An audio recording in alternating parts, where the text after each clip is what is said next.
Mr. President, on September 9th, Israel carried out a precise and targeted strike in Doha. The strike targeted Hamas leaders who for years have planned and directed attacks against Israel, many times making these directives from the luxury confines in Doha. These terrorists were the sole target of the operation. The men targeted were not legitimate politicians, diplomats, or representatives. They were the masterminds of terror. They orchestrated the massacre on October 7th, murdering civilians, kidnapping children, raping women, wiping out entire communities. As the smoke still rose from the massacre, even as the attack was still unfolding, Hamas leaders in Qatar appeared live on television, proudly broadcasting their celebration. While Israelis hid in safe rooms, fled from gunfire, and endured murder, kidnapping, and rape, Hamas's leaders feasted and congratulated themselves in real time. These are the same men who called for jihad to escalate the conflict. They called for blood, not peace. They wield terror, not negotiation. And the terror has not stopped. Just days ago, at Ramot Junction in Jerusalem, Hamas terrorists opened fire on a bus stop crowded with children and adults. 6 innocent people were murdered. Among them, a 25-year-old who had immigrated from Spain, recently married and building his future in Israel.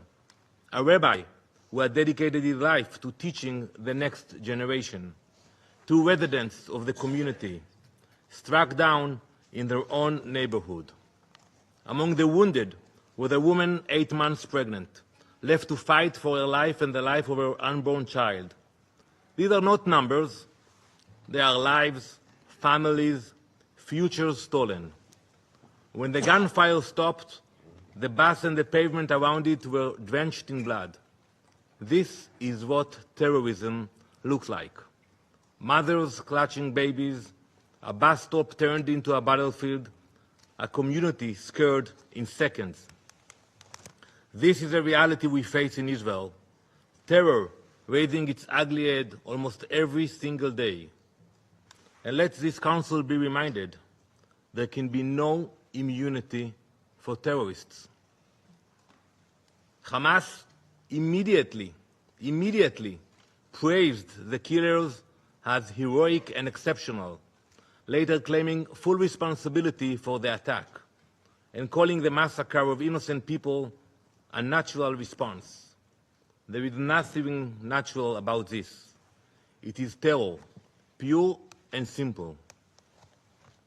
Today, 48 innocent people are still held hostage by Hamas. Their families live in daily pain. It has been more than 700 days that innocent people have been trapped in Hamas captivity. 700 days of cruelty and abuse. Hamas has used them as bargaining chips, turning their suffering into currency. But let me be clear, there is no immunity for terrorists, not for those who commit it and not for those who enable it. Israel has agreed to President Trump's ceasefire proposal. We are ready to stop the fighting, but Hamas refuses. They keep the world waiting. They are in no rush. They have the time. Indifferent to the human suffering that their delay causes. And who suffers from this refusal? Not the leaders of Hamas, living abroad in the Ritz-Carlton in Doha. They don't suffer, they have the time. But the hostages languishing in their cells and the people of Gaza used as human shields. From the start, Hamas's strategy has been to embed its weapons among civilians. They hide rockets in schools, command centers in hospitals, and tunnels under homes. They put their own people in harm's way, then cry crocodile tears when civilians are hurt. Our fight is with Hamas, not with the people of Gaza, not with the state of Qatar. Israel will continue to take precautions to protect innocent lives. That is the difference between us and those who glorify massacre and terror. Like in the Bible, like Cain in the Bible, who was marked for the murder of his brother, so too are Hamas's leaders marked for their crimes. It doesn't matter where they hide, whether in the tunnel in Gaza or in a luxury hotel abroad. The mark of Cain is upon them. For too long, Hamas leaders have been sheltered not only in Doha, but in Beirut, Tehran, and elsewhere, parading as politicians and statesmen while acting as terrorists. They are treated like celebrities, when in reality, they are commanders of massacre and barbarism. This false disguise of legitimacy gave them freedom to move, to buy weapons, to recruit through so-called humanitarian networks, and to spread propaganda on international platforms that should have rejected them. This strike sends a message that should echo across this chamber. There is no sanctuary for terrorists, not in Gaza, not in Tehran, not in Doha. There is no immunity for terrorists. And yet, here in this council, some members chose to give Hamas legitimacy, even protection. Israel will not. We will act against the leaders of terror wherever they are hiding. Mr. President, we have heard today in this council allegations about a breach of the territorial sovereignty of Qatar. But one must ask, where were these concerns when sovereignty was violated by terror itself? On October 8, when Hezbollah launched rockets across Israel's border, when Houthis fired a ballistic missile at Ben Gurion airport, or just days ago, when a Houthi drone crashed into the arrivals hall of Rabon airport, injuring civilians. How can anyone hide behind allegations appealing to the principles of international law while giving legitimacy to those who openly glorify October 7th and continue to plot terror? Mr. President, this brings me to Qatar. Prime Minister Al-Thani, the time for Qatar to choose has come. For too long, Qatar has harbored terrorists, offering Hamas leaders sanctuary in luxury hotels while they orchestrate massacres and terror attacks. History will not be kind to accomplices. Either Qatar condemns Hamas, expels Hamas, and brings Hamas to justice, or Israel will. Mr. President, the world has faced moments like this before. Today, the world remembers the devastating terrorist attacks of September 11th. That tragic day, like October 7th for Israel, was a day of fire and blood. In the aftermath of 9/11, the countries that uphold freedom, equality, and democracy in this council stood shoulder to shoulder. 2 weeks later, this council adopted Resolution 1373.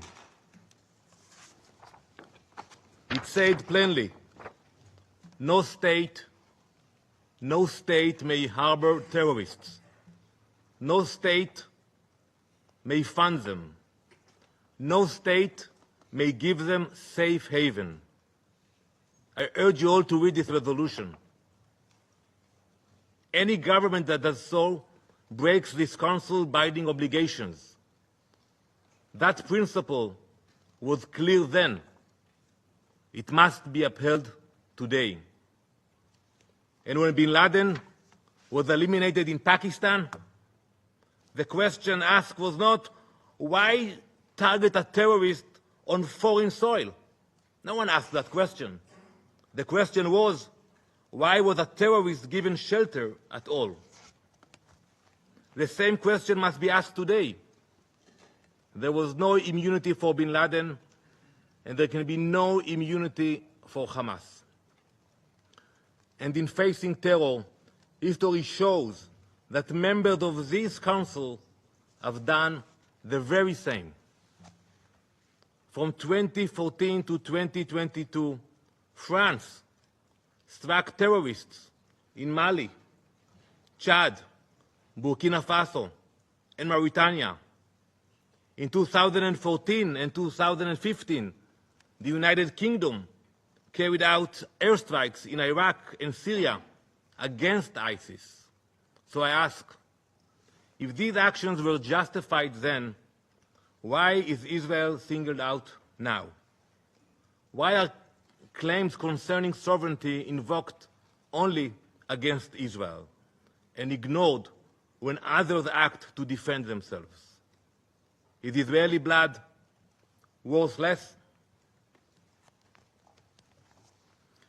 The question to ask is not why Israel targets the masterminds of terror, but why they are sheltered abroad, while hostages starve in captivity and Gazans are left to suffer. Israel's fight is not only Israel's. It is a fight of all who believe in democracy against those who worship death and violence, light against darkness, civilization against barbarism, justice against terror.